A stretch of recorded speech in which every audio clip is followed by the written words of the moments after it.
Damn it. ఏంటిటా కుండబద్దలు కొడతా అట్ట.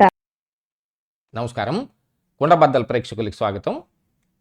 రఘురామకృష్ణరాజుని custodial torture చేసిన కేసులో సునీల్ నాయక్ నిన్న 3వ రోజు కూడా విచారణను ఎదుర్కోవటం జరిగింది.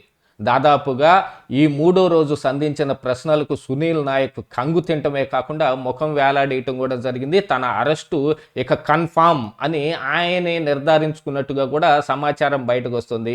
ఇంతకీ సునీల్ నాయక్ని అరెస్ట్ చేస్తారా లేదా, నిన్న అడిగిన ప్రశ్నలు ఏమిటి, వాటి మూలాన సునీల్ నాయక్ ఏమీ చెప్పలేని పాలుపోలేని పరిస్థితులకు ఎందుకు వెళ్ళిపోయాడు అనేది ఈ వీడియోలో పూర్తిగా మీకు వివరాలు అందించే ప్రయత్నం చేస్తాను. వీడియో నచ్చితే ఖచ్చితంగా లైక్ చేయండి, ఇంకా మీకు తెలిసిన వాళ్ళందరికీ దీన్ని ఫార్వర్డ్ కూడా చేయండి. అలాగనే మన కుండబద్దలు ఛానల్ని ఇంకా సబ్స్క్రైబ్ చేసుకోకుండా చూస్తున్న వాళ్ళు ఎవరైనా ఉంటే ఇమీడియట్గా సబ్స్క్రైబ్ చేసుకోండి. నోటిఫికేషన్ల రూపంలో అప్డేటెడ్ వెర్షన్ వీడియోలు మొత్తం మీ దాకా వచ్చి చేరతాయి. So please subscribe our Kundabaddalu channel. ఇక అసలు విషయానికి వస్తే, నిన్న 3వ రోజు విచారణకు సునీల్ నాయక్ వచ్చాడు. విచారణాధికారులు కూడా ఆయన్ని సంధించిన ప్రశ్నలు చాలా హార్డ్ అండ్ కోర్గానే ఉన్నాయి. అందులో సునీల్ నాయక్ అసలు బండారం మొత్తం బయటపడిపోయింది. ఆయన ముఖం వేలాడేసి కంగు తిన్నాడు అనేది కూడా కొంత ఇంటర్నల్ సమాచారం అయితే బయటకు వినిపిస్తోంది. ఇంతకీ ఏం అడిగారు సునీల్ నాయక్ని అని అంటే, బేసిక్ క్వశ్చన్స్. ఎఫ్ఐఆర్ ఎన్ని గంటలకు కట్టారు, ఆ ఎఫ్ఐఆర్ని కట్టడం కంటే ముందుగానే మీరు హైదరాబాదు బయలుదేరి వెళ్ళటానికి గల కారణం ఏమిటి, ఎలాగా ముందుగానే వెళ్ళారు, దాంతోపాటుగా ముందు రోజే రఘురామకృష్ణరాజు ఇంటి ముందు మరి ఏపీ సిఐడి పోలీసులు రెక్కీ నిర్వహించటం కూడా జరిగింది. దానికి తగిన ఆధారాలు కూడా రాజుగారు సమర్పించారు. అలాంటి రెక్కీ నిర్వహణకు మీకున్న సమాచారం ఏమిటి అని అడిగితే దేనికి తెల్లముఖం వేశాడు. ఇంతకీ ఎఫ్ఐఆర్ 9:30 నమోదు చేయడం జరిగింది. ఇది ఆన్లైన్ వ్యవహారం కాబట్టి ఎన్ని గంటలకు రిజిస్టర్ చేస్తే అది ఖచ్చితంగా బయటకు వచ్చింది. లేకపోతే వీళ్ళే రాసేటట్టయితే కనుక మరి ముందు సమయాన్ని వేసుకునే అవకాశం కూడా ఉంది. కానీ విచిత్రమైన విషయం ఏంటంటే, ఆయన ఆ రోజున ఆయన పుట్టినరోజు ఉంది, కరెక్ట్గా అందరూ సెలబ్రేషన్స్ జరగబోయే టైం కానీ అందరూ విష్ చేస్తున్న టైంలో కానీ అలా ఎత్తుకొచ్చేయటం అనే ఒకటి పెట్టుకుంటే 8:30కి ఇక్కడ నుంచి మరి హైదరాబాద్కు పోలీసులు బయలుదేరారు. దాదాపుగా కొన్ని గంటల ప్రయాణం ఉంటుంది కాబట్టి మధ్యాహ్నం ఆయన ఇంటికి చేరుకునే సమయానికి ఆయన్ని కనీసం భోజనం కూడా చేయనీయకుండా అలా ఎంచక్కా ఎత్తుకొచ్చేస్తే తగిన శాస్తి జరుగుతుంది అని అనుకోవటం కూడా ఒక ప్లాన్లో భాగం అయి ఉండొచ్చు. అందుకని వీళ్ళు 8:30కి బయలుదేరి వెళ్ళారట ఇక్కడి నుంచి.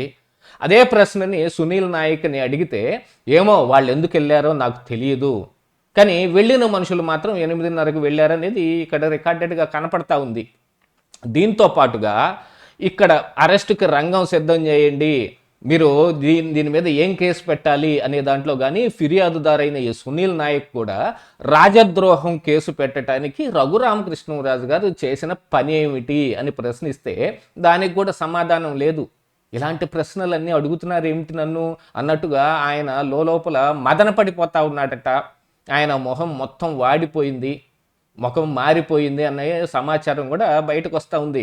దీంతో పాటుగా ఇక ఈ సునీల్ నాయక్ ఎవరైతే ఈ ఫిర్యాదుదారుడు దాంతోపాటుగా ఈ రాజద్రోహం కేసు పెట్టారో, ఆయన అదే రోజు అంటే రఘురామకృష్ణరాజుని అరెస్ట్ చేసి కస్టోడియల్ టార్చర్ చేస్తున్న సమయంలో, రాత్రికి ఉన్న ఆ సమయంలో సునీల్ నాయక్ అక్కడే ప్రజెన్స్లో ఉన్నాడని ఒప్పుకోవటం కూడా జరిగింది. అంటే ఆ గదిలో ఉన్నానని కాకపోయినా నేను పక్క గదిలో ఉన్నాను అని చెప్పేట.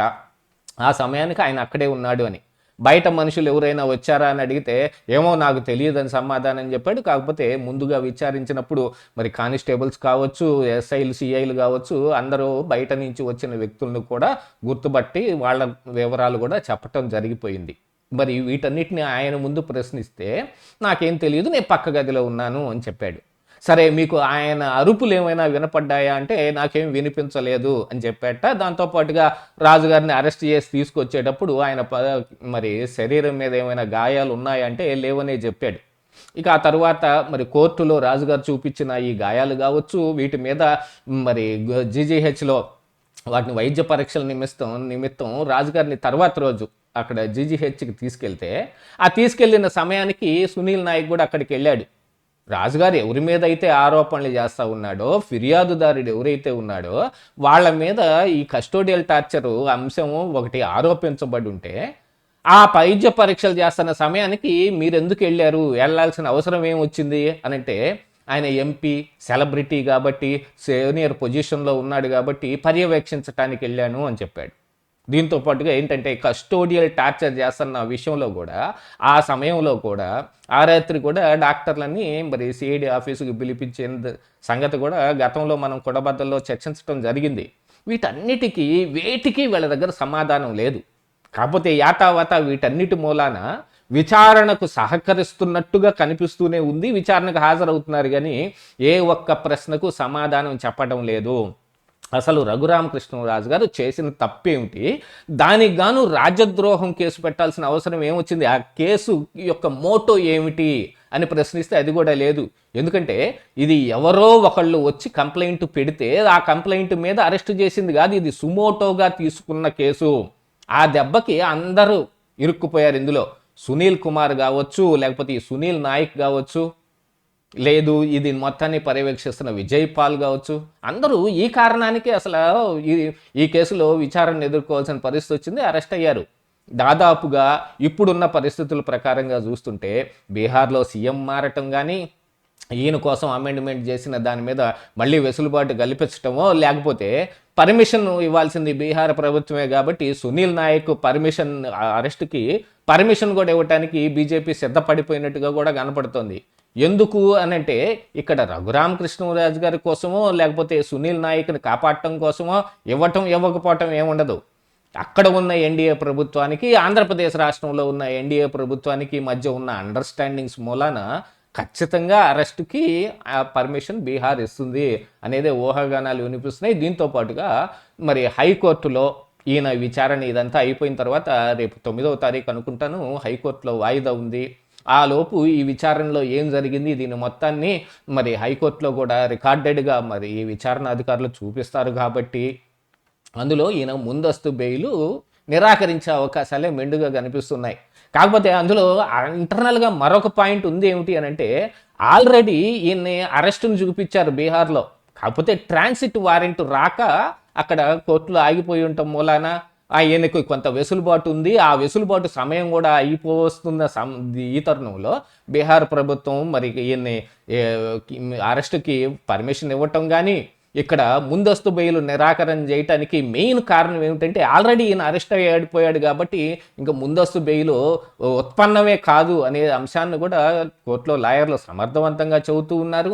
దీంతో పాటుగా ఈయన విచారణకు ఏమాత్రం సహకరించటం లేదు అనే విషయాలు కూడా అక్కడ ప్రూవ్ అయిపోవటం.